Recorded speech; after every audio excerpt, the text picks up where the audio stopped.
Ask मुफ्ती तारिक मसूद। कौन सी औरतें direct जन्नत में जाएंगी? वही अजीब सवाल है भाई। हलीमा साहिबा लंदन से, वो कौन सी 4 औरतें हैं जो बगैर हिसाब किताब के जन्नत में जाएंगी और इसका सबब क्या होगा?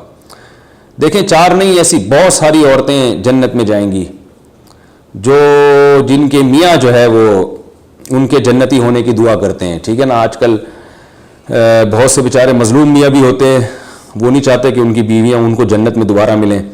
तो बहुत से ऐसे जालिम मियाँ होते हैं, तो जो मियाँ ये चाहते हैं ना, देखें हदीस में आता है रसूलुल्लाह सल्लल्लाहु अलैहि वसल्लम ने फरमाया वो औरत जन्नत में नहीं जा सकती जिसकी मौत इस हाल में हो कि उसका शौहर उससे नाखुश हो।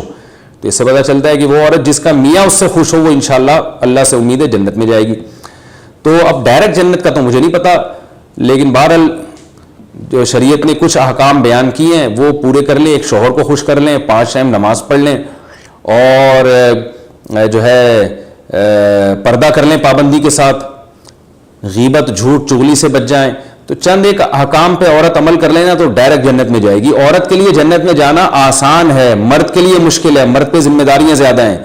औरत के लिए तो बहुत आसान है, लेकिन अफसोस की बात है वो चंद आसान काम खवातीन नहीं करती, बाकी पता नहीं क्या क्या 5-5 लाख दफा आयत करीमा का विरद कर रही हैं और ये वाला वजीफा पढ़ रही है। मैं हैरान होता हूं इनके पास इतना दिमाग कहां से आता है।